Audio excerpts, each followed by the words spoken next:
तो ताबड़तोड़ छापेमार कार्रवाइयां चली और आपको बता दें कि जिस तरीके से राजनीतिक दलों की जो चंदे की बातें सामने आती है, अभी जून 2020 में 111 पार्टियों की मान्यता को रद्द किया गया था। और इतना ही नहीं, निर्वाचन आयोग ने भी सरकार से इस बात की मांग की थी कि 2000 से ज्यादा पंजीकृत राजनीतिक दल हैं, लेकिन अधिकतर जो उसमें निष्क्रिय हैं उन पर भी कार्रवाई होनी चाहिए। और इन तमाम चीजों के आगे अब ये जो फंडिंग का मसला, इसमें कार्रवाई चल रही है। क्या कुछ हुआ है हम जानेंगे। हमारे साथ विवेक त्रिपाठी हैं लखनऊ से, रतीश हमारे साथ, हमारे सहयोगी कानपुर से जुड़ रहे हैं, थोड़ी देर में अविनाश भी जुड़ेंगे।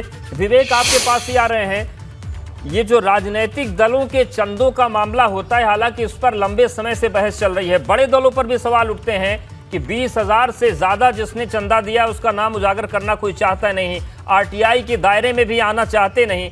लेकिन ये जो मामला है, ये किस तरीके से आगे बढ़ रहा है और क्या क्या खुलासे हो रहे हैं?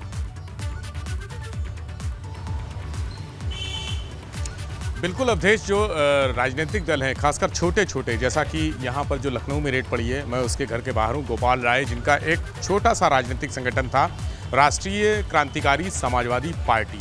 अब इस पार्टी का कोई अस्तित्व नहीं है, कभी चुनाव भी नहीं लड़ा होगा, निकाय चुनाव भी नहीं लड़ा होगा इन्होंने, विधानसभा और लोकसभा चुनाव तो बहुत दूर की बात है। लेकिन राजनीतिक नेता व्यक्ति, राजनीतिक व्यक्ति के रूप में, नेता के रूप में, ये गोपाल राय, इनका फोटो भी दिखा देता हूँ।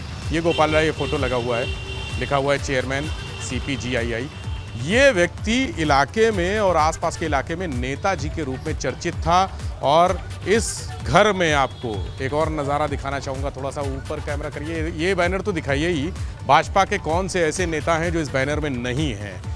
ब्रजेश पाठक हैं, राजनाथ सिंह हैं, कौशल किशोर, स्वतंत्र देव सिंह, दयाशंकर सिंह, दानिश अंसारी, असीम अरुण, ये बड़े बड़े नेता भाजपा के ये इस बैनर में लगे हुए, चिपके हुए हैं इनके फोटो। और दूसरा ऊपर और दिखाते हैं, केंद्रीय लोक शिकायत जांच संस्थान, इसमें मुख्यमंत्री की एक फोटो लगी है। उस फोटो के पीछे भी गोपाल राय चश्मा लगाकर बैठे नजर आ रहे हैं, बगल में डिप्टी CM है। यानी राजनीतिक व्यक्ति के रूप में इतने चर्चित हैं कि जब हमको रेड की सूचना मिली और ABP गंगा की टीम अपने ऑफिस से यहाँ के लिए निकली है, तो यहाँ पर चूंकि तंग गलियों का रास्ता है, इलाका ऐसा है जहाँ पर पहुँचना बड़े वाहन से या कार से बहुत संभव नहीं है, मोटरसाइकिल या छोटे वाहन, ई रिक्शा से ही इस गलियों में पहुँचा जा सकता है। तो नेताजी गोपाल राय के बारे में मैंने पूछा तो बोले लोग नेताजी नेताजी नेताजी हर जगह, अरे हम तो उनको गोपाल राय नहीं नेताजी के नाम से जानते हैं।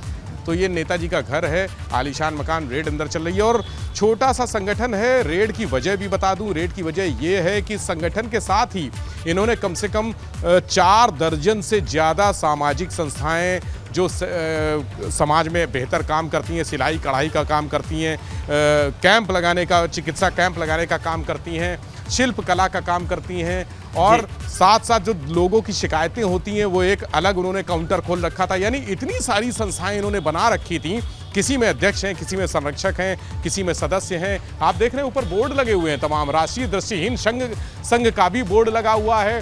उसके बाद गौ रक्षा परिषद का सबसे ऊपर बोर्ड लगा हुआ है, उसमें भी मोदी जी की तस्वीर है, योगी जी की तस्वीर है।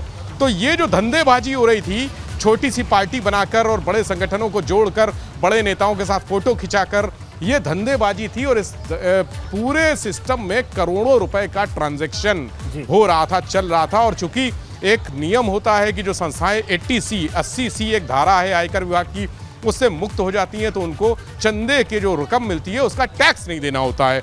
तो वो टैक्स चोरी का खूब रुपया इन्होंने एकत्र किया। उसके बाद तमाम जो कंपनियां बनाई, प्लॉट खरीदे, मकान खरीदे, संपत्तियां बिल्कुल, तो ये चीजें खुलासे हो रहे हैं कि कैसे बन गए। तो ये इनकम टैक्स ने आज छापे मारे हैं। NGOs के नाम पर खेल होने की बात सामने आती रही है, उस पर अब कार्रवाई चल रही है, खुलासों का इंतजार रहेगा। पंकज भी हमारे साथ देहरादून जुड़ गए। पंकज, अगर हम उत्तराखंड की बात